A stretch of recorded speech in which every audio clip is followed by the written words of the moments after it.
All right. Hello and welcome. Today we're going to be doing kind of a video response to something Jaren presented on his Spacetime segment on the Jarenism late night show on Friday. It was regarding black holes, and it reminded me of an interesting debate that took place between these fine people right here, and we'll get into that later and see what they have to say about black holes and whatnot. And also let this video be kind of an introduction to an explanation as to why, you know, why when you guys say we're science deniers, like we don't view what this is as science, dude, and you'll see why um as we go through the narratives here.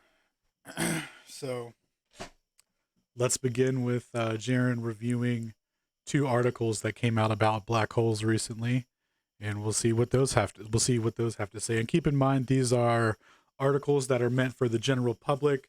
These are just like narratives that they want out there. That I mean, basically, they know nobody even fucking reads these things, and it's just in the headline. It's all clickbait shit.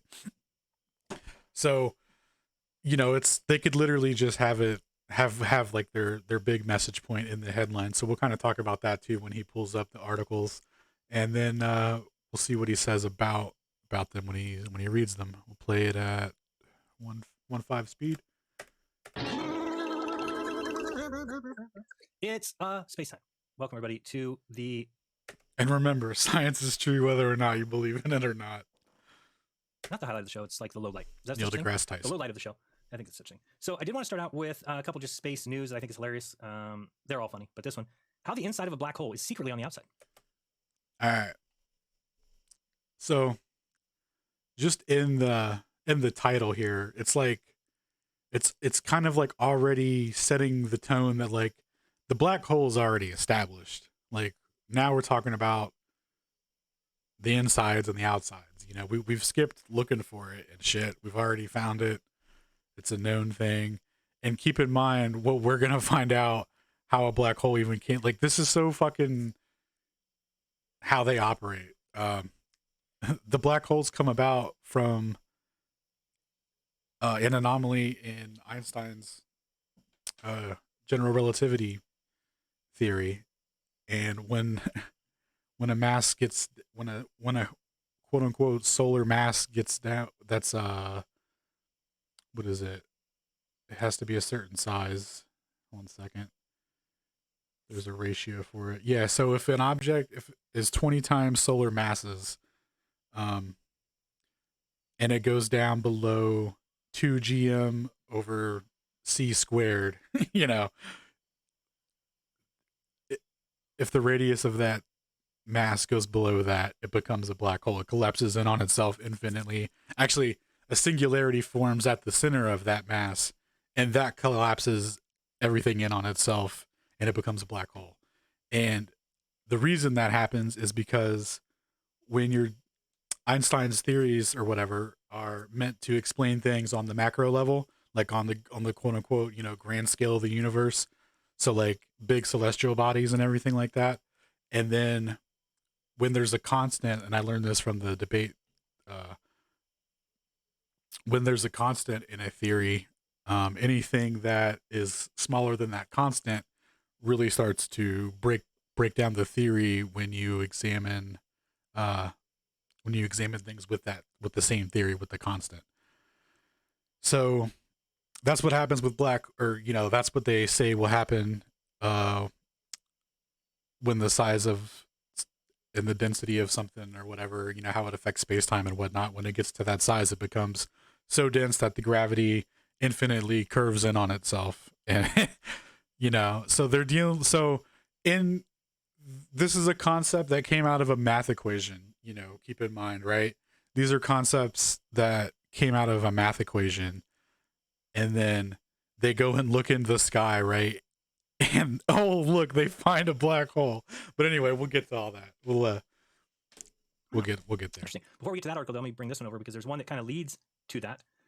which is, nope, this one, well, we'll go to this news story real quick. The program is precarious, Lori Garver says on the NASA Artemis moonshot. They've been talking about it. Well, everything's going great.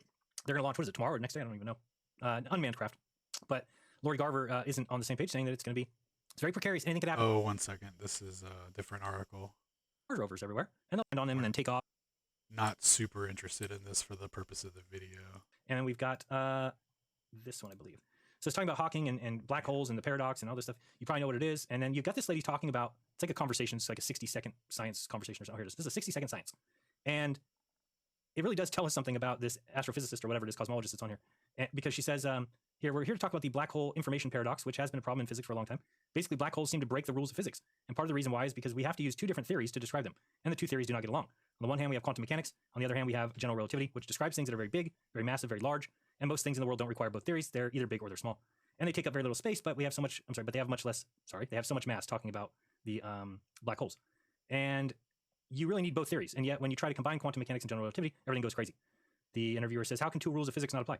Well, each one works perfectly in its own realm. So quantum mechanics does very good at describing everything that's subatomic, so on and so forth. Okay, we can keep moving on here.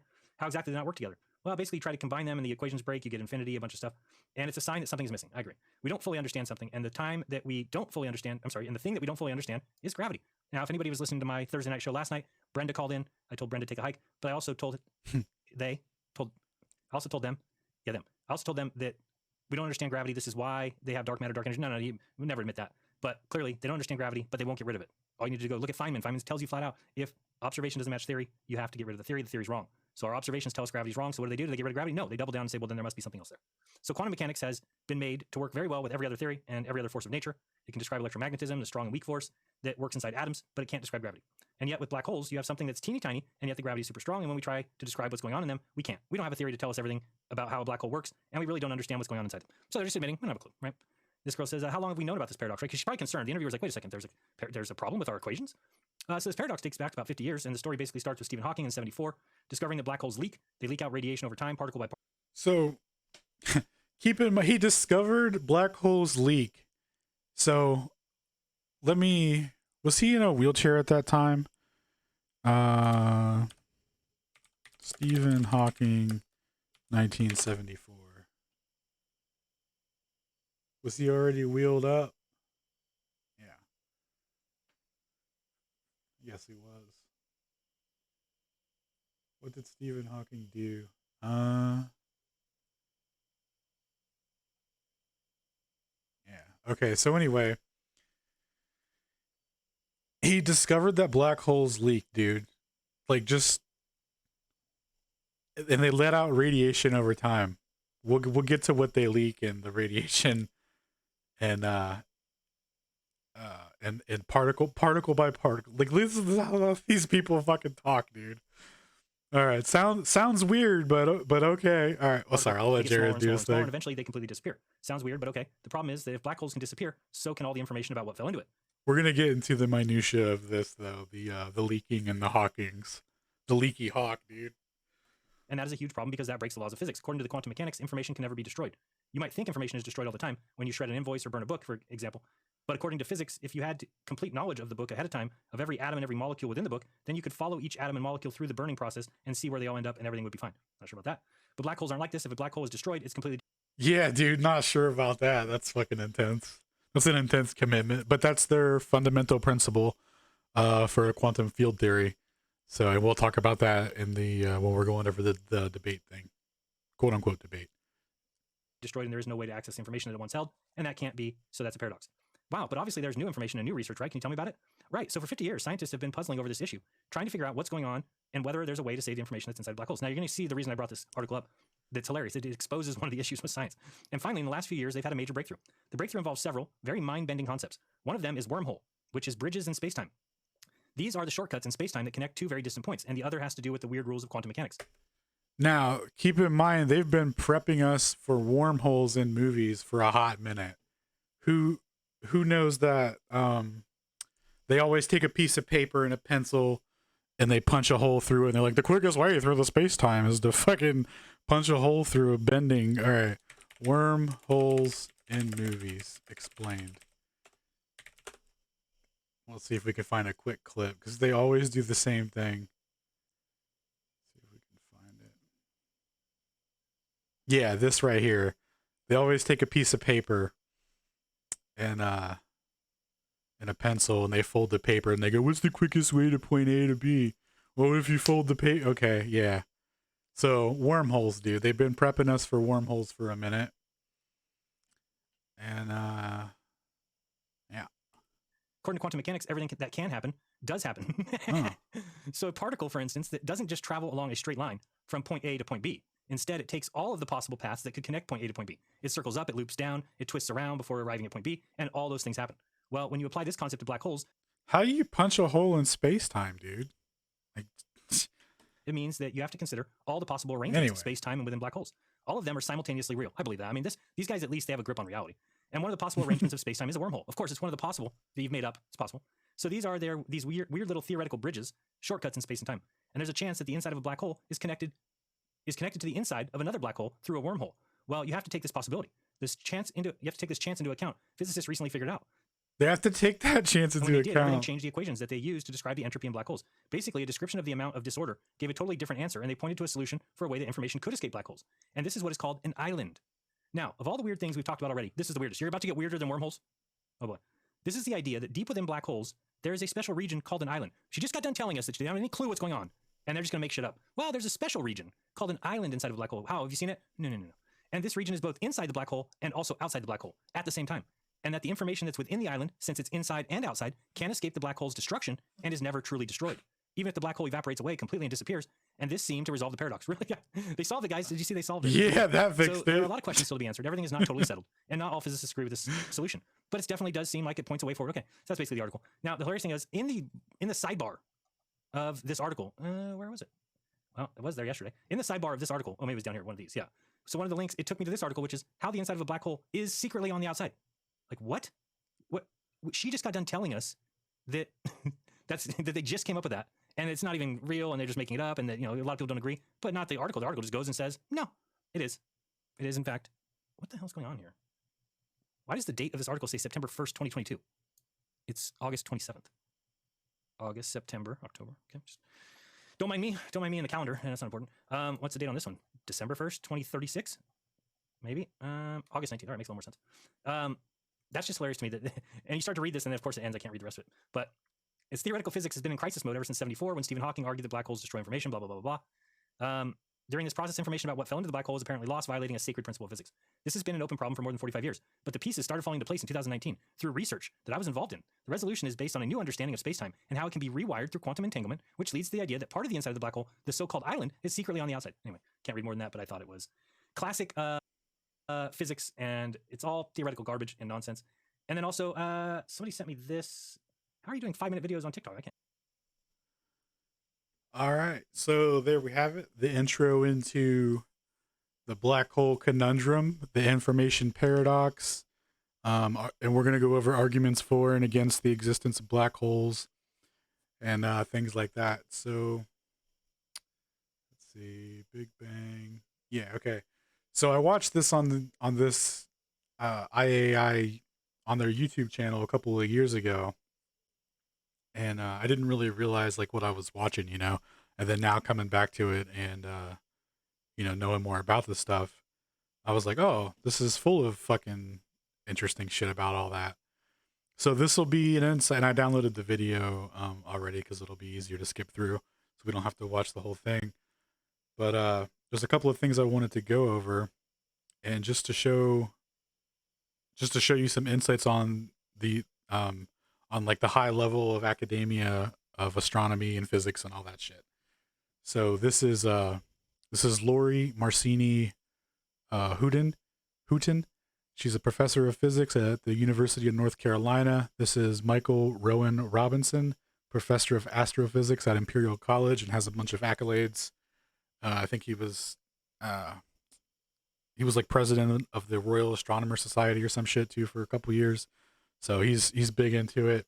And this is Pedro Ferreira, professor of physics at University of Oxford.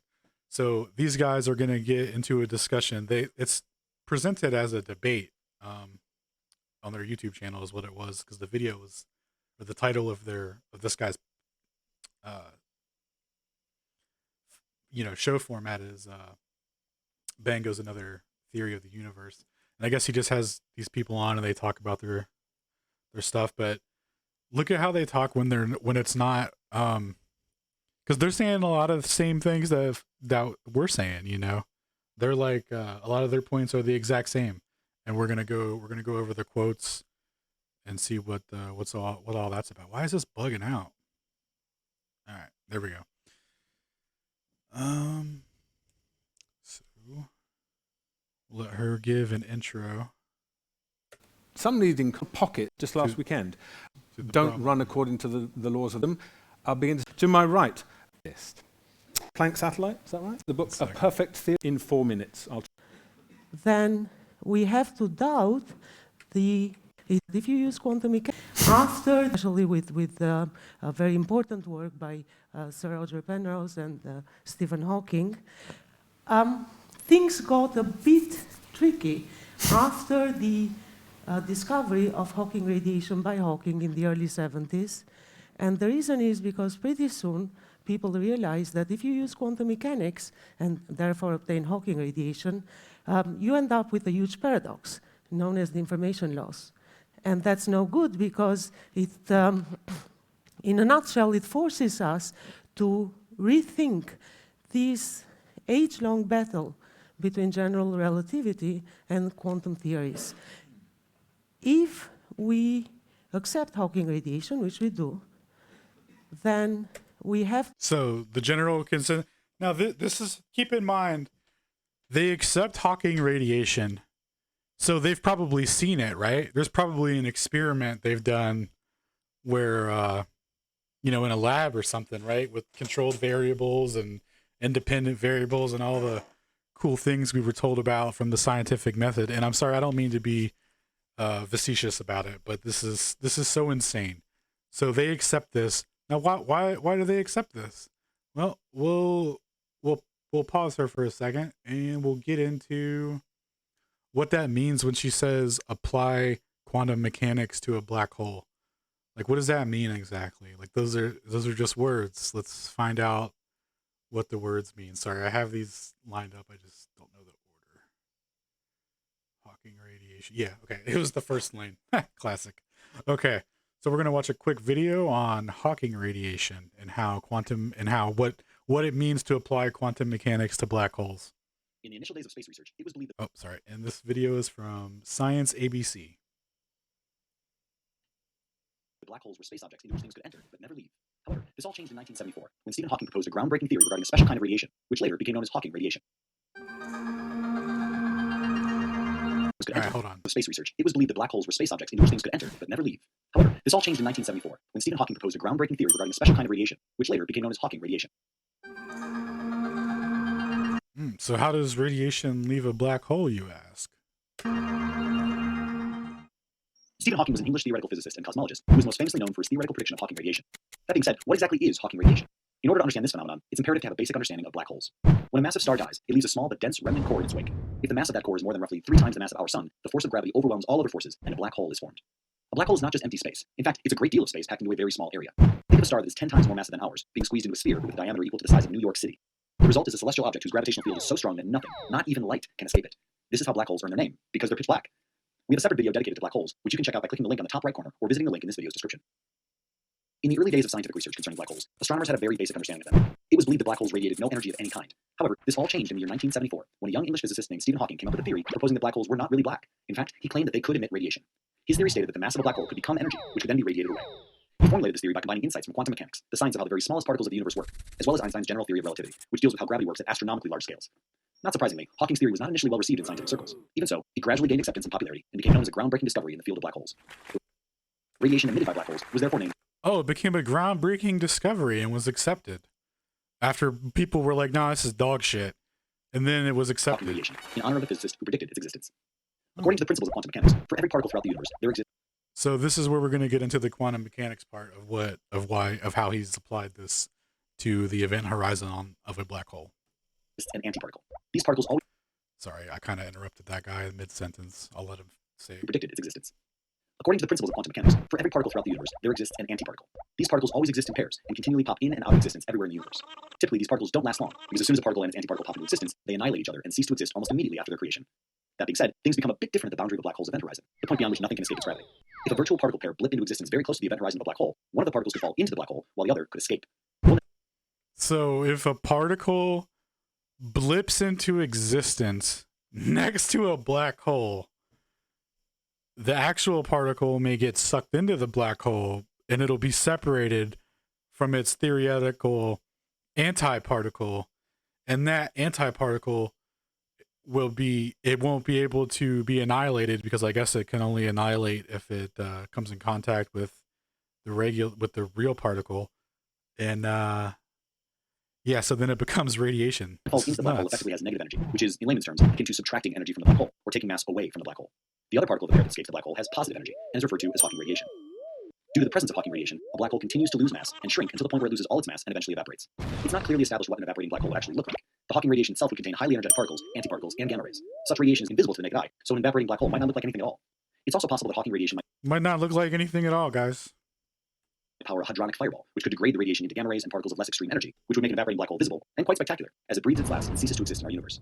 No matter what, it's best not to go anywhere near an evaporating black hole, as it would be a source of lethal gamma rays and energetic particles, even if you couldn't see anything. An evaporating black hole would be detectable from Earth only when it evaporated within the solar system, or close to a star near us. This is therefore a purely theoretical concept, and quite a complicated one to prove mathematically, but Stephen Hawking succeeded in figuring it out, and was the first person to do so. He was the So the discovery he made is a theoretical concept, and it's talked about and argued over philosophically as if it's a fact, right? As if science was used to determine this. first to set out a detailed theory of cosmology, explained by merging quantum mechanics and the general theory of relativity. Scientists and cosmologists still don't completely understand how quantum mechanics explains gravity, but Hawking radiation continues to inspire research and provide clues into the nature of gravity, as well as how it relates to other forces at work in our universe. Continues to inspire research, dude. And that's basically what we're saying. This is NASA, and all this is a fucking it's a R&D program, man. So let's see what the comments say.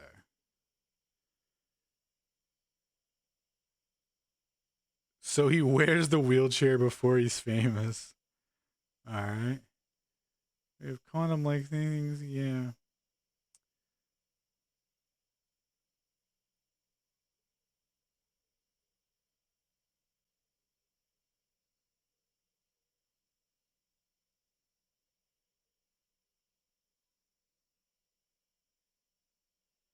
Yeah, like this guy's trying to make sense of it, allowing us to predict that some particles can in fact escape a black hole. So black holes are not in fact black at all, but they glow heat radiation. Steady emissions of heat causes black holes to lose mass and eventually disappear in a spectacular explosion.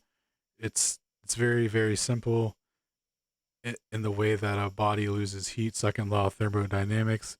If we can imagine the black hole is indeed losing particles over time, it will diminish in size.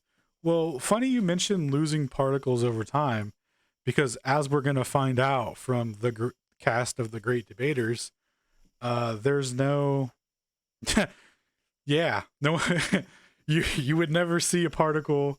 No one's ever seen that happen, and yeah. So we'll jump ahead here. Now that we've kind of went over what it means to apply quantum mechanics to all this, we'll see. Let's see. Black hole. Hold on one second. Has anyone ever seen Hawking radiation? Hawking radiation has never been observed, but its existence. But if it exists, the information lost when objects enter the black hole might be carried out of the black hole via this light. Thus, information isn't truly lost. If Hawking radiation is real, blah blah blah blah blah, then it follows the laws of thermodynamics. Yeah, dude. So remember back in the day when nothing could escape a black hole, blah blah blah. It's inescapable. Nothing escapes the light, right? Well, now they completely have reversed that based on a theoretical concept because they realize that violates another field of study that's that's theoretical. And if you could just debunk it that easily, because watch this debate. If you watch this full debate, which I highly encourage you do, you'll see like how they tread so carefully over some of these discussions because they know like with that their entire field is just fucking could be gone if somebody says the wrong words. So yeah. Oh, then we have a physics.org here from earlier. We appear to confirm a black hole. Well, I guess they didn't. And, you know, anyway. So we finished that one. All right. We'll continue on with this. To doubt the foundations onto which the existence of black holes is established because of the information loss. Quantum mechanics has this sacred principle that states no information can ever be lost. These guys are big into their sacred principles, dude. The Copernican principle is another big one that they don't violate. And if you don't know what the Copernican principle is, the Copernican principle is the commitment to denying any observation that says that we're the center of the universe and that we hold significance because they say that out of modesty they must reject that claim because the universe is so vast and we're so tiny and insignificant. How could we matter? You know, so that's their jumping off point or starting point for astronomy and stuff. And for quantum field theory, this information loss thing is a real big deal for them. This is their Copernican principle, so to speak. In that case, and these are two when two theories collide, dude. Like who will win? We'll find out. They both win because no one cares. Anything that goes down a black hole and disappears down a singularity produces this paradox where all the information, in principle, we could stuff the whole universe down a black hole, down the singularity of a black hole, and lose that information forever. But yet, at the same time, we would use this quantum theory that has just been violated to deduce the existence of Hawking radiation. So, and this debate has been going on for at least 30 years. Many great scientists have tried to come up with different ways of solving it, but the paradox persists. And it seems that we either have to trust quantum mechanics or trust general relativity, or wave our hands in the air and say, perhaps we need that unknown theory of quantum gravity. All right, so she's suggesting that, you know, maybe we should revisit these other theories that we say are, you know, that are like our fundamental givens, you know, that are our accepted truths of how things work. And, you know, obviously they're not going to do that. And real quick, we're going to go over, we're going to show you an example.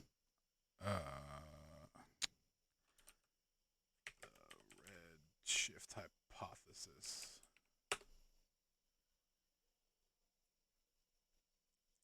Yeah, so this is a guy who was analyzing an observation made about so-called quasars, and he analyzed 57 of them and determined that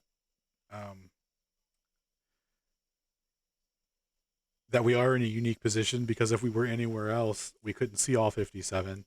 And at the end of the paper here, he's going through a list of possible explanations as to how this observation could be and, you know, maintain the Copernican principle that we're insignificant little fucks and all that.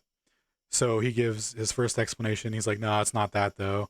He was like, should that be the case? You know, we would expect a pattern of irregularity and that there's none. So this evidence must be abandoned, or, you know, with no evidence, this theory must be abandoned. Okay. And so he tosses that one out.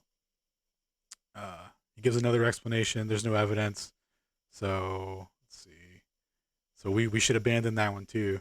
And then he talks about the Earth is in possible explanation. The Earth is indeed the center of the universe. The arrangements of quasars on certain spherical shells is only with respect to the Earth. These shells would disappear if viewed from another galaxy or quasar. This means that the cosmological principle will have to go. It also implies that the coordinate system fixed to the Earth, the coordinate system fixed to the Earth will be the preferred frame of reference in the universe. Consequently, both the special and general theory of relativities must be abandoned for cosmological purposes. Okay? So then he goes on to say, so you think like, oh, damn, all the evidence is pointing to number 3, so we must go with that. Well, they don't, obviously. But then he goes on to say here, he's like, well, maybe we should call into question, are redshifts even real? He says it down here. He's like, essentially, we're left with only one possibility, number 3, the cosmological redshift interpretation. However, before we accept number 3, right, abandoning all this shit, before we accept that, we have to, however, before we accept such an unaesthetic possibility, it's unpleasing to them aesthetically, possibility, we must raise the question, are redshifts even real, bro? So we wish to point out that we have provided an alternative explanation. So I looked into his alternative explanation, and he says that the quasars that they're looking at, because when you look into what quasars are, there's only one that you could allegedly see, and it's literally a fucking dot in the sky. It's a light in the sky, like we fucking say. All this shit is, but this is a special light in the sky. It's a quasar called yeah, that's right here. This is the one quasar that you could see. So let me see if this guy shows it. So this isn't even it. Nope. I think this guy had it. Did he show it? Can't remember. No, he just talks about seeing it. I could have sworn I seen one where the guy actually showed it, but there is one dot that you could see with the naked eye, and it's this 3C237. They say that this is a quasar, and a quasar is a giant fucking. Let's look it up. Quasar. I think it's a giant. What do they call it? A solar mass. It's like 100 solar mass. It's like 100 times, or 100 million times what our sun is. Quasars.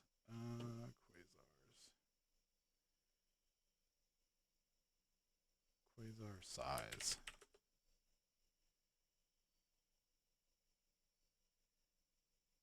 Size of a quasar accretion disk.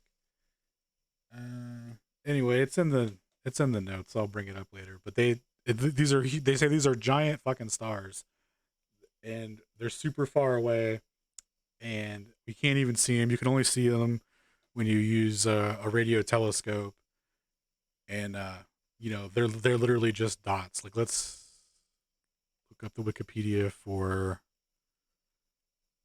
Hang on. Jesus, there's a fucking gnat flying around me, or not a gnat, a moth.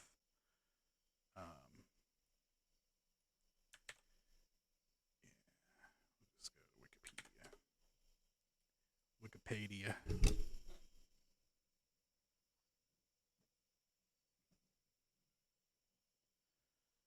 All right, so image by Hubble's Advanced Telescope. Damn, where was that one at?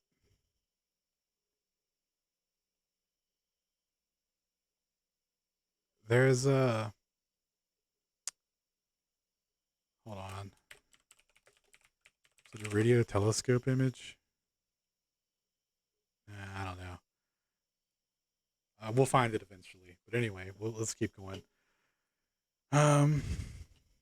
See, where were we at? Quantum field theory. Oh, the ejection of the particles. Yeah. Ah, right, we're back to that. To my experience, whenever we end up with such a blunt paradox, such as the information loss, usually something very basic and elementary has been missed out from the picture. Right. When you say information loss, you mean the information that's connected with the matter that disappears into there? Right. Okay. And never comes back, because we don't know what happens And with the singularity. is it your opinion now that the evidence is now against black holes existing? Ooh, that's a loaded one. So, So she can't even go there. Can't even go there.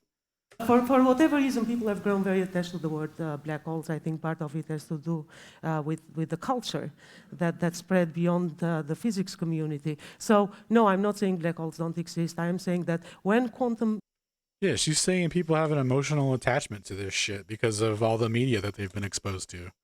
That, you know, every fucking movie is the last Spider-Man kids movie, you know, Homecoming or Going Home or whatever it was called.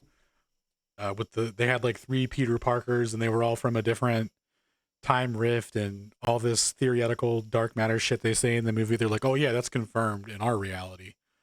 Yeah, like we're heavily influenced by this shit, and that's why people are so emotionally attached from it. I think these people, like, see, like when we're like, is everyone in on it? How are these scientists in on it? They believe this shit because they understand the math behind it, and that's good enough for them. And they realize that there's a certain framework that they can operate within, and as long as they stay within that framework, you know, they can talk about these fantastical theories as if they're real, you know, and like they're doing things that are helping people, and we're figuring out space and shit, and like they're solving actual problems, you know, with these theories or whatever. mechanics effects are taken into account, then singularities, She's not in on it. They love this shit. the singularity theorem is violated and singularities may not exist. What you have instead is some sort of huge massive object that would have the same mass and gravitational field as a black hole, but it would not have this exotic singularity at the centers. In that case, you wouldn't have the information loss paradox. So to get out of this information loss situation, she's saying that the information just turns invisible or some shit, dude, and the black hole goes away, and all that's left is something the same size as the information that was put into it. Like, all right, man, you know. So then these guys get into it. Actually, in 1915. Let me see here what the notes say. Yeah, so he's okay. So yeah, we'll let them talk. So I don't want to like cut these guys short on their arguments or anything, but I don't want the video to run on too long because some of this shit's just not what I'm talking about. But the next couple of minutes are all of them talking. So Einstein puts out his theory. One of his colleagues solves his theory and comes up with a solution. And let's just be clear what we mean by black holes. We mean a bit of space-time where right at the center, it's spherically symmetric, so it's round. Right at the center, the geometry is just infinite. It's very, very sharply curved. And then a little bit out, there's a kind of a shroud. There's a surface, which is what's known as the event horizon. And stuff that goes into this event horizon can't come out. So look at how eloquently he's describing that shit, as if he's seen it.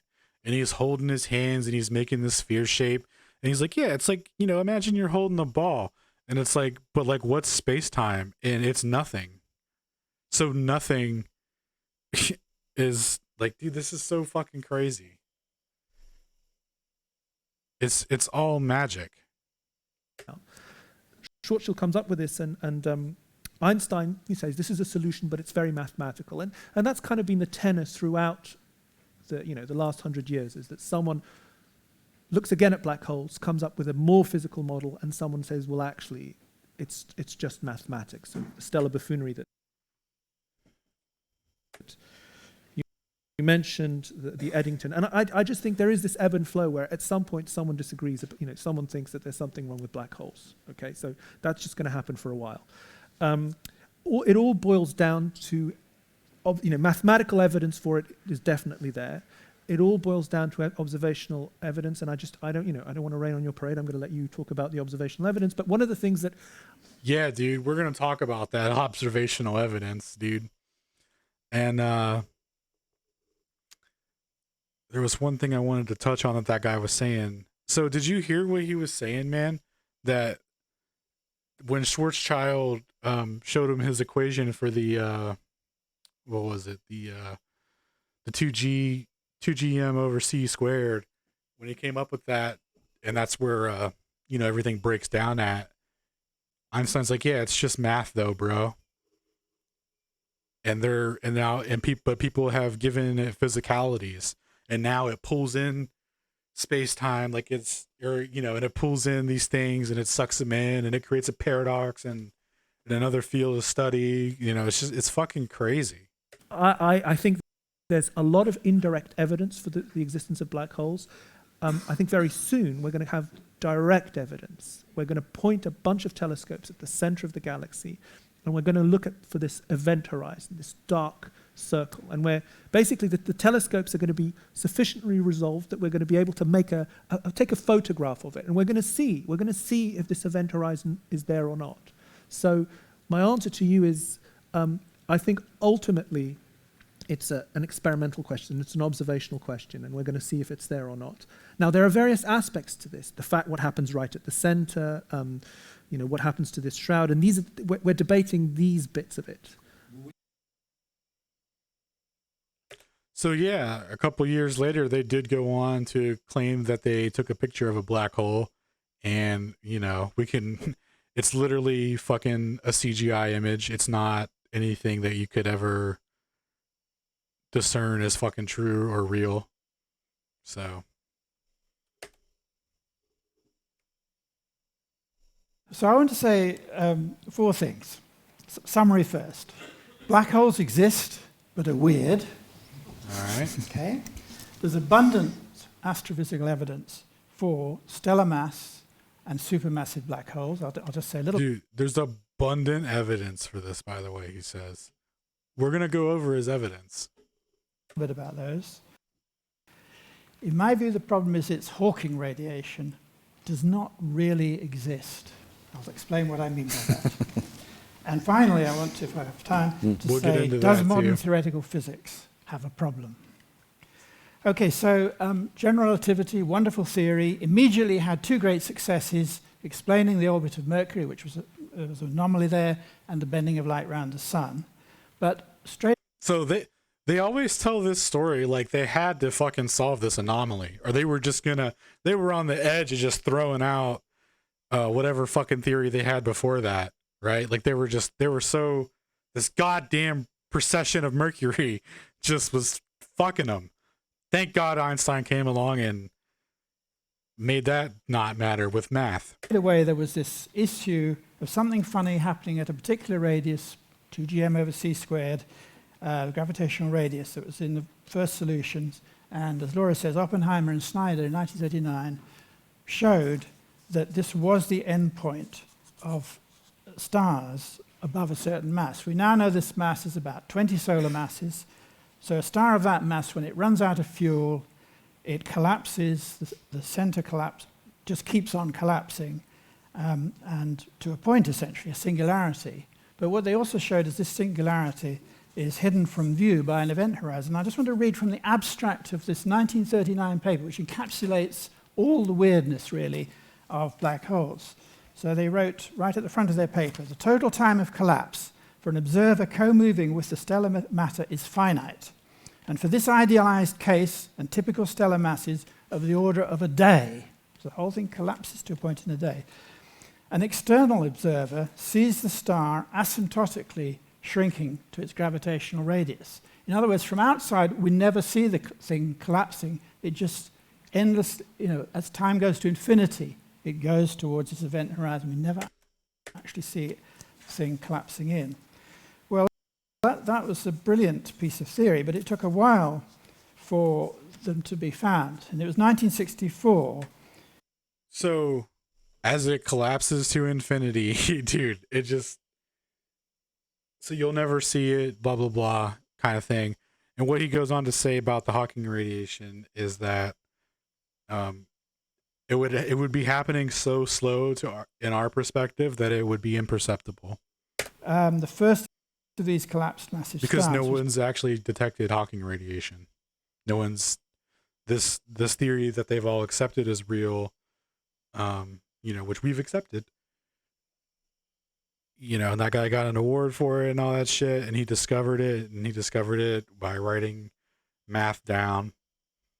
Or I don't even know how disabled he was at that point. could he even write anything down? Was he fucking telling them how to write stuff through his text to speech thing? I mean, this is fucking nuts, dude. Found Cygnus X1. And so in Cygnus X1, we see an evolved red giant star, something like what the sun will eventually become, orbiting around an invisible 10 solar mass companion. Gas is streaming away from the red giant star, falling into a rotating disk around this invisible thing, around the black hole. The gas gets very hot and radiates in X-rays. So that was the first of these that was found. Now, yeah. So we're going to talk about that. Cygnus X1, the red giant that's being sucked off by a black hole. We'll investigate that here in a minute. Same year, 1964, remarkable year really, Hoyle and Fowler proposed that the newly discovered quasars had been discovered the previous year are due to 100 million solar mass, supermassive collapsed objects. And this has been abundantly confirmed by observation. So abundantly confirmed by observation. These are, where was that radio telescope thing? So this is an artist's rendering of what they say is happening in a quasar. But let me, hold on. This is the kind of, well, it's even worse than this. Tila now. History. Radio. No, fucking Crow 777 radio. I'm never gonna find it. Damn.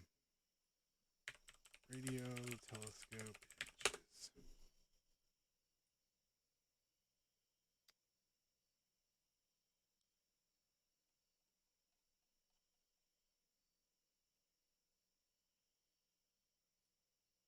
Well, anyway, they're basically looking at black and white fucking. Oh wait, there's the thing. I have a video.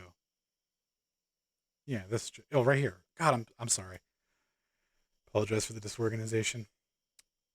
So you can't normally see these. I'll just let her explain it. They often have no idea what you mean. They know what a radio is, but maybe they get astronomy confused with astrology, and they come to the conclusion that you deliver horoscopes over the radio. This is not, in fact, what radio astronomers do. Radio astronomers use telescopes like this, or arrays of radio telescopes like this. They point it at the sky, and they collect light, which is in a very specific part of the electromagnetic spectrum.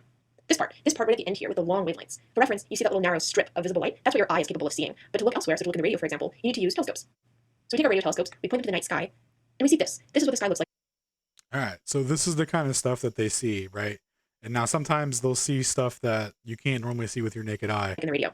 And all the quasars you can't see with your naked eye. They all come from this kind of imagery. And I'm not saying that they're not detecting anything or anything like that, but I'm saying it's a light in the sky. You know, they don't know what the fuck it is. They tell stories about it based on mathematics. Wait, look at this and think, oh, yeah, I see. This is basically what the sky looks like normally, right? All the little dots are stars. And I'll stop you. And I'll say, no, you're wrong. Every single one of those dots is a radio galaxy. None of those are stars. Those blotches to the left are supernova remnants. And those big whiter blotches up here are clouds of ionized gas. So I've already made one of my points, that looking in the radio opens a window to an otherwise invisible universe. Another example. This is an optical image of the M81 group, a group of galaxies in the Big Dipper. This is the same image in the radio. You get more information. The radio image tells you more than just where the stars are. It tells you where the neutral atomic hydrogen gas is, which is correlated to where the stars are, but which shows you the galaxies are actually interacting with each other, which is a fact. So this is some really interesting shit. Is it the gases they say they are? Is it working exactly how they say it does? I don't think so. You know, who knows? But this is interesting shit. They are seeing some shit up there when they do this, you know, allegedly. I could see how it could be fake. Well, I say allegedly, but actually there's a guy that, this guy right here, I was checking out his YouTube channel. Shout out to him. He has a bunch of homemade radio telescope shit because I wanted to see if this was something that people can do.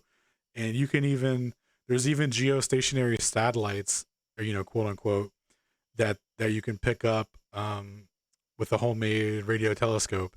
And there, it does show a dot in the sky that they, you know, that they say that that's where the signal is coming from and all that. So you know, what exactly it is. You know, it doesn't even look like a satellite or anything like that. Like, it's not like what you might be imagining, but they do see something, you know? So I just wanted to point that out there.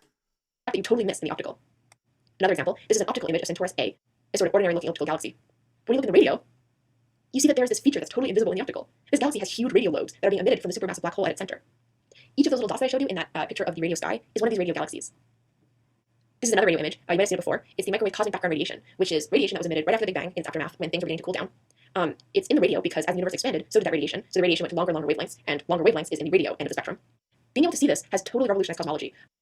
All right. And if you want to learn more about the CMB thing, I highly recommend you watch the movie The Principle. The radiation distribution is even, and the cooling is even, and all that shit. And that implies that we're right here in the center, looking this way, it's even, and looking this way, it's even. And there's that axis of evil. You know, look up the axis of evil and shit. Like, you know, so it's a good time for everyone. All right, so that's radio telescope stuff. So what this guy's talking about, you know, these are all things that he's saying that these quasars were just discovered. Okay, so, you know, a dot was printed out on a computer screen that represented what this thing was seeing, and they've said, oh, okay, well, it's 100 million times as large as the sun, and it's super, super far away, and it happened a super, super long time ago, and this is the leftover blah, blah, blah. Like, it's just fucking, it's literally a light in the sky, dude. Like, you can't go any further than that unless you have a pre-established, lore to, like, dive into and, like, make things up about and keep it in that framework. We see in some of these supermassive black holes, again, X-rays is the key. You're going to the highest possible energies because you're going as near as possible to the black hole. Sorry. 1 minute, okay. So anyway, lots of effects that are being, I won't go into the details, but one of the very nice examples is the black hole in the middle of the galaxy. Two groups have seen the stars orbiting around it. You can see a really nice video on YouTube of the stars orbiting the black hole in the middle of the Milky Way. So basically the problem really is not about black holes, it's Hawking radiation. Hawking radiation, for 10 solar mass black holes, it takes 10 to the 70 years to radiate away the black hole. And so essentially, whether black holes are evaporating as predicted by Hawking or blowing up as predicted by Laura, it's happening so slowly that even over the whole age of the universe so far, practically nothing's happened. No one photon has been emitted. Oh, so not one photon has been emitted. And you know, that guy in the YouTube comments, you know, not knocking that guy, but he was like, you know, something particle by particle, and then, you know, no, it's not even the case, bro. Not even the case.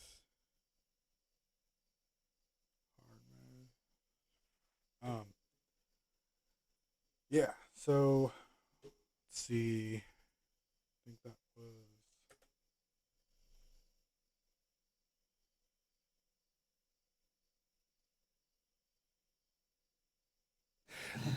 All right, well, we do seem to be disagreeing on whether they... All right, let's see what else I had queued up. So we looked into that guy's evidence. There was... yeah, he mentioned that giant red dwarf or whatever being sucked into a black hole or whatever. This is radio telescope taken from a balloon. By the way, oh no, they have real telescopes. The Hubble has to be in space. Balloon telescope, radio, electric, magnetic, fucking X-ray telescope, my dude, hanging from a balloon. So anyway, where's the one where they show? Yeah, this type of shit right here, dude. Yeah, this is all conceptual shit. This is what they see. This is in the mind of, you know, someone that their interpretation of what this is. You know. Oh yeah, artist impressive. artist impression of the HDE 2268868 Cygnus X1 binary, dude. It's fucking, and it's just like, so this is the star, the giant red dwarf or whatever it was, or gas giant or whatever the fuck. And this is the trail of gas that's being sucked into it. And this is what he based that on.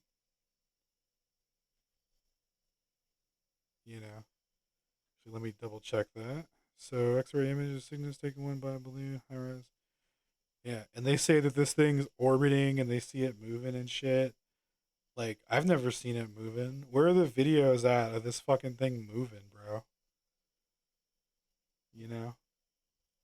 And what was his other quasars? We went over quasars. You can only see one. The other ones are invisible. He says Hawking radiation doesn't exist in his argument. And has anyone seen Hawking radiation? And the answer was no. So,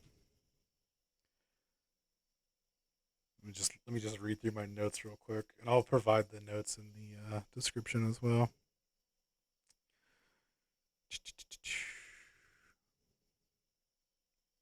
All right, so I do have a couple of timestamps.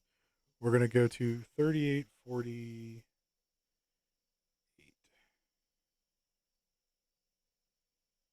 And I recommend you watch the rest of it. It's super interesting, but I want to move on with the subject. Which is actually pretty important in these situations that we hadn't considered before. An example that people are talking about a lot at the moment is dark energy. There's nothing like dark energy in our everyday life. Yet it seems to permeate the universe if we take our cosmological observations on face value. Assumptions like that. Is it that dire? It sounds like we could end up having to rewrite one or possibly both of the two theories which we think explain the physics of the universe. Well, there's a regime in the Big Bang. There's a regime where they both have to play an equal part, and therefore you need a new theory which combines them. That's what string theory is about. Yes. Okay. And I've mentioned that as a byproduct, if that was successful. So when we're like, oh, it's all theories based on theories, this dude's talking about dark energy, which is a theory to explain why certain galaxies appear to be rotating faster than they should be based on their, mass and whatnot. And the quote unquote expansion of the universe they can't explain. So they say dark energy is like, pushing everything out, and it's causing the acceleration. And they have no experiment to back that up. No one's ever seen, smelled, detected, looked at, interacted with dark matter in any way, but it simply has to be there or they're wrong. And that, that can't be the case, right? They can't be wrong. I don't think it's anywhere near successful. And this dude's talking about how they have to come up with another theory to combine all the theories, dude. And you think they're gonna test that theory or put it to anything? Like, no, they're gonna be so fucking happy when they finally figure out some math equation that nobody fucking understands, and they can go, oh, thank God, because of this, both of these theories interact, and the information isn't violated, and everything's all good. Not be for the next 1,000 years. But supposing it was successful. The look on your face is priceless. 1,000 years? So throughout the debate, this dude's mentioned string theory a couple times, and he knocked it hard. Like I get the impression that he thinks it's a fucking joke or something. And then he's just kind of like bringing it up at the end here when they're talking about problems in physics and stuff like that. But supposing it was successful, then I mentioned that we might get an explanation of the dark energy. We might get an explanation of how the universe started and whether it was a before. We might get an explanation of inflation. But there's a couple of other things that... We've only got time for one of them, probably. Well, okay, sorry. But it's just that there's a limitation of general relativity applied to the universe, so that it doesn't say anything about the topology of the universe, how things connect up on the large scale.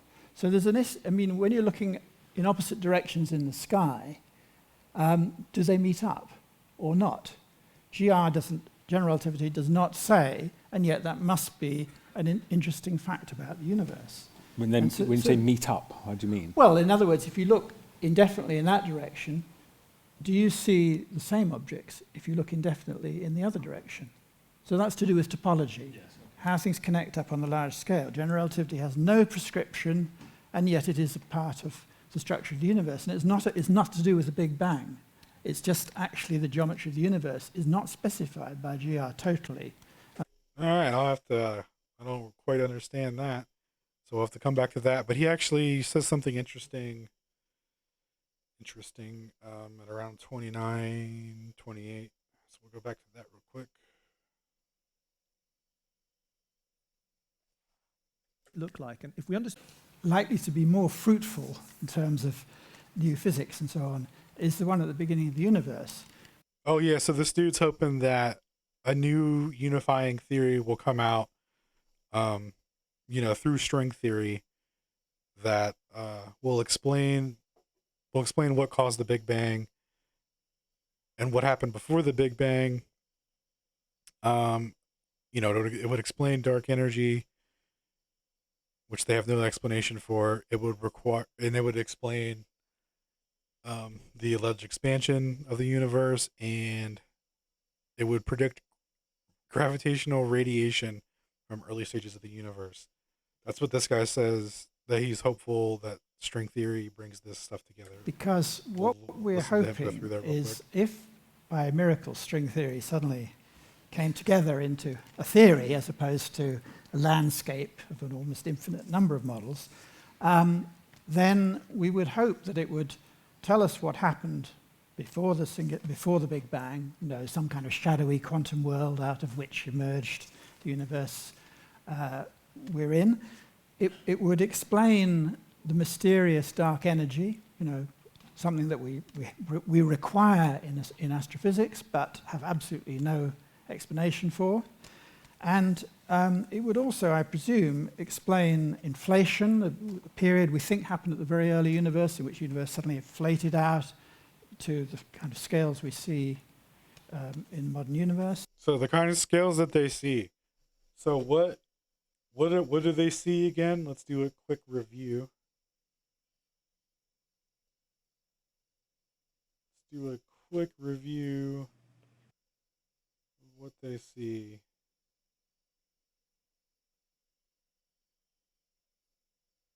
So let's take a picture here. Oops, that's my mouse.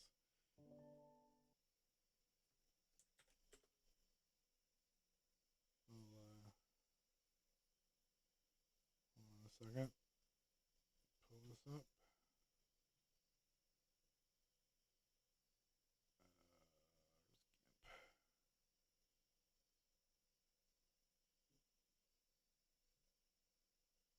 One second.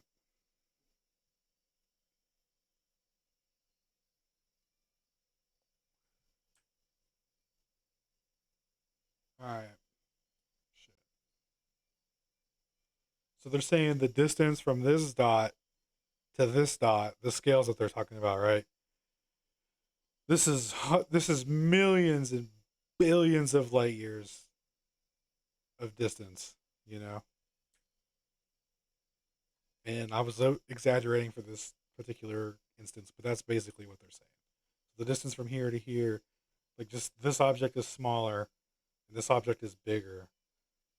So therefore, the distance between them must be fucking blah blah blah. Like they're fucking. That's how they do it. That's what they're talking about when he's saying that shit.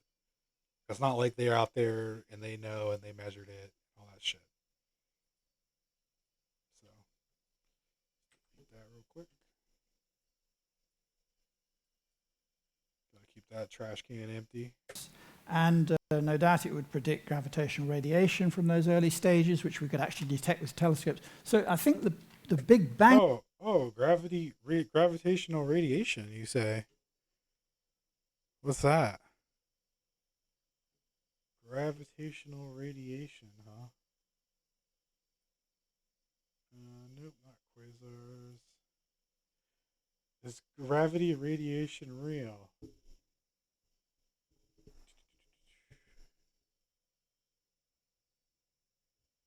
Yeah. How do we know that gravitational waves exist? In 2015, scientists detected gravitational waves for the first time. See, but would that be radiation? Like, anyway, well, let's just go with what the answer is on Google. So I asked if radiation was real. They said, yeah, the waves were detected.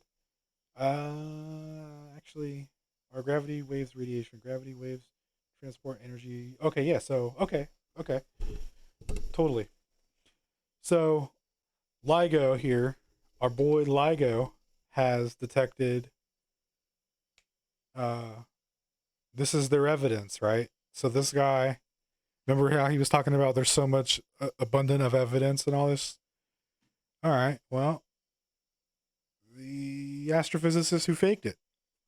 And Jaron covered this a couple of weeks ago on a review of just stuff. So this details where these people that work at LIGO were deceived. A smaller team of people that these guys that work at LIGO don't know about were secretly given access to the computers and servers and all that shit, and they basically set up a fake gravity detection simulation, and they triggered it on a test or whatever, and the people that worked there thought that they discovered a gravity wave, and for 6 months, they were reviewing it and they were all excited and they all thought they were going to get a Nobel Prize and all these things. And right before they did their media conference, it was announced that that it was a test run, blah blah blah, just to see if it could be, if they could find they basically did a what's it called? They did like a dry run for it to see if anyone could detect if it was fake or not, and they couldn't do it. And before they published it, they finally were like, "No, it was fake." And then a couple months later, they say that they discovered a real one. Well, how the fuck would we ever know? We can't now. Not that I would have believed that shit really anyway, probably. Just knowing, like, because they say that this works, this laser interferometry works, but the Michelson-Morley experiment didn't work. But this is literally the same fucking thing. Yeah, so anyway, they could easily fake it. You think they removed all the backdoor access to the servers and shit and all that? No, of course not. There were 99. Sigma level. We calculated it. Yeah, you have to read the whole article, but it's crazy. Yeah, there could be a Nobel Prize. Like they literally thought that they got trolled super hard. So is gravity radiation that we just recently detected, is that shit real? Who knows, bro? Who knows? It seems like whenever they look into the sky and they need to explain something, they just come up with a math equation. And they're like, and then they say that it's accepted over, like it was originally, Hawking radiation was originally rejected in academia, and they just kept on keeping on, and then it was eventually accepted. That's fucking stupid. Singularity. It's exactly, the narrative is going down exactly how flat earthers have said it's been going down for years now. And any you guys call us science deniers, but you're fucking narrative deniers, dude. You're narrative denying. That's what's going on here. Look at this shit. How could these people all have different opinions based on a math equation, but they're all unified in the Copernican principle and the fact that they get funding for their job if they stay within this framework. That's all it is. That's all it is. This guy, do you think this guy's gonna look into this and go, oh fuck, man, that's really weird. We should take this, this has been tainted. We need a new situation. Or no, of course not. Because this is the only thing that they can verify. LIGO's verification, by the way, of the gravity wave that they say they detected was from an alleged black hole collision from two black holes from like 11 billion years ago or some shit. It's just this little wave. It's just been reverberating forever, and LIGO detected it. Allegedly. Shit's crazy. So, let's see what else he has to say real quick. That could be understood, would have observable consequences. And whereas it seems that with the black hole singularity, nobody's come up with anything that would be a signature of it. We have signatures of the horizon. I'm not so confident as Pedro that we'll get right to the horizon. We'll get closer and closer to it. Oh, no, buddy. They're going to stick a camera right in a black hole. Would be a signature of the black hole singularity. And you mean something that's not just supermassive and not giving out any light, but specifically has the singularity? Something that shows that gives us evidence of the new physics that we know we would need if there was a singularity inside the black hole. Right. But it could just be that it's a... There is no singularity. Right. So, and is there a consequence for that, though, for quantum mechanics? Yeah, I mean, especially when it comes to something that is more tangible, the Big Bang singularity. If we go along and take that extrapolation of our theories all the way to where the universe becomes one point, so that... Oh, yeah, dude, watch this. So,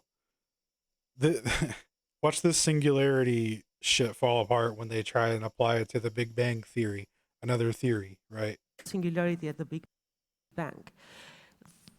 We have just closed the door to scientific inquiry because time stops at the singularity. It does not make sense to ask what was there before or talk about quantum effects that might have brought about this universe and anything else that follows. That is part of the reasoning why many scientists do not really think there was a singularity at the Big Bang. Why does having a singularity mean we can't talk about the quantum rules? Have you seen Interstellar? Yes. Yes, I have, and it didn't help.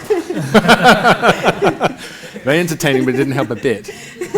Did you see the time slowing down as you get closer and closer? Yeah. It comes to a halt at the singularity. It's just the red shift and the blue shift effects of the very curved space-time. So if you're saying if there's a singularity, then we can't talk about where time stops. There is no time before, so you can't ask the question before. This is what Augustine said in 700 or whatever, when he was faced with the problem of the infinite divine idleness.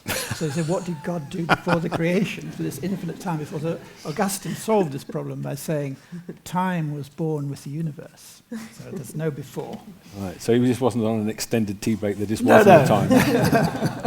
But that's not what we are saying is the right way. Yeah, dude, Augustus solved that one. But it sounds to me like you're objecting to the theory just because you want to be able to talk about what was there before. No, I find myself very uncomfortable whenever I'm working with a theory I trust and that theory breaks down.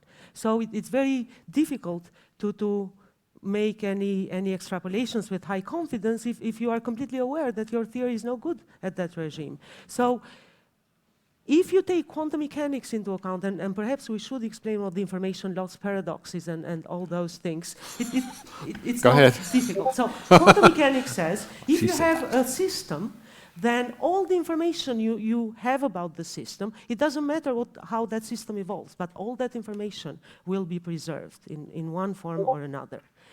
We use quantum mechanics to extrapolate that these collapsing stars radiate and they become black holes, but the radiation is called Hawking radiation. That's a pure quantum phenomena. It's particle creation by the curved space-time around this very massive star. Therefore, if we use quantum theory to end up with Hawking radiation, we trust quantum theory. At the same time, we use general relativity to deduce the existence of this object, of the black hole. It is general relativity that says this is how space-time curves if you have this much mass stuffed in it. And you end up with a singularity at the center, this exotic point of infinite energy densities, infinite curvatures. We have no idea what happens there. What we know is that the gravitational pull of this object is tremendous. If you throw stuff down a black hole, it will go all the way to the center of the black hole, where the singularity is. It will be eaten up by the singularity. It will never, no bit of information about what went in will ever come out again. And you can keep feeding that black hole until you stuff the whole universe, and you have lost all the information about the whole universe and never have any way to recover that. So that is the huge information loss paradox, because quantum mechanics says you are not allowed to lose information. But black holes say we can eat up as much information as you wish us to eat up. So are you saying that black holes present us with this choice that either general relativity is completely correct or quantum mechanics is completely correct, but they can't both be completely correct? Or, if they are both completely correct, there was something very elementary and basic missed out in this picture. Aha. For example, no singularities. See, he's back with the no singularity. Well, I was going to say on this. Oh, man. So, yeah, they're trying to figure out this fucking mathematical concept and how they can avoid getting the mathematical results to stop violating other theories that they have. This is all this shit is. It's endless, math and theories that no one could ever check or verify. Let's see what this guy's about to say real quick. Actually, wait, it's just... This information. Yeah, so that's where he goes into his spiel about the dark... what he's hopeful for that string theory explains, I think. Yeah, 38. So, let's see, what was the other... 4220.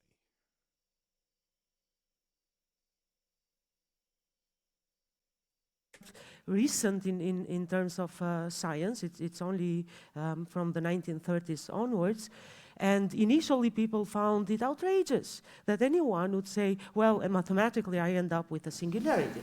Yes. And then we got used to that. We said, oh, great, mathematically, we end up with a singularity. Then we ended up with paradoxes from the 70s onwards. But what I mean is, if the universe doesn't go back to a singularity, which I admit is a strange notion, you stuff the entire universe into something smaller than a pinhead, and everyone goes, oh, that'd be fine.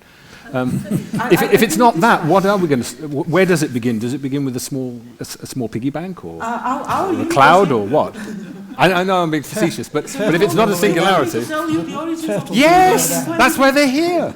That guy just said, what did he say? Did he say a turtle? A small piggy bank, or a cloud, or what? I know I'm being facetious, but if it's not a singularity, yes, that's why they're here. Yeah. Boy, homie just said a turtle, dude. So you know what he's talking about, dog? Back of a turtle. I think the back of a turtle has like the exact days in a month or something that it is. Like, it's just like it's an old like Native American thing or something like that, where they were, because of how this reflects in nature with the sky clock, and they're like, oh yeah, we live on the back of a turtle. Like, it's a joke. And this guy, I feel like he was saying it making fun of that notion, because what they put forward is far superior, And he's like, I remember back when those fucking people used to think we lived on the back of a turtle. Yeah, dude, spoiler alert, bro. The turtle's not looking too far off, buddy. So I don't think there is many people left who take the singularity of the Big Bang seriously. I think the universe at the beginning was a very small, finite object, and that's our universe. Finite. Finite. So no singularities. So she doesn't fuck with that infinity bullshit, dude. She draws the line at an infinite curvature of space-time starting the universe. That's where she's like, no, that's retarded. What she's okay with is like a finite scrunching of the universe. Energy density. And keep in mind, she gets real uncomfortable when she's dealing with theories that break down, dude. So like if you were invested in a theory that was about, nothing, or a primordial force exploded into what's known as everything, You know, that seems like it would kind of break apart, you know. Stuff to Smaller. 1 point. But all right. So let's see, what were we gonna get into? LIGO Hawking radiation.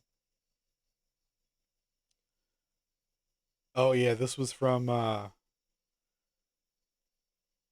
so yeah, I was looking into the confirmation of Hawking radiation, and yeah, it comes from LIGO, the place that, you know, the astrophysicist who faked it came from there. I'm not saying that this particular article is the instance or whatever, but this already, you know, a similar detection of radiation was already made. Who's to say this is real? Okay, that's all I'm saying. And yeah, back of a turtle. So I wonder if I could find that real quick. Universe on the back of a turtle. In Hindu mythology, supported by 4 elephants on the back of Vishnu. No, but there's a reason as to why. That's related to the sections on the back, not the Vishnu thing, I don't think. All right, so let me make sure I covered everything here. There was a George Ellis quote I had in the notes. Black hole radiation is turned off by falling stuff. All right. Yeah, I don't know nothing about that.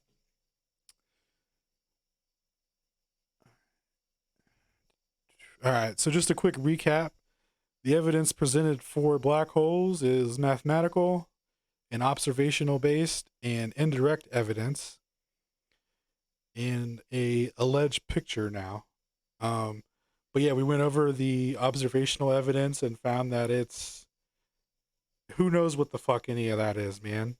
You know, just because you have a math equation and say some shit doesn't mean it's true, man. Not at all. And you know, these people just debate that for an hour and they talk about all of that shit. You know, you just heard it from their own words that it's theories based on theories, and they need another theory to come along and explain it.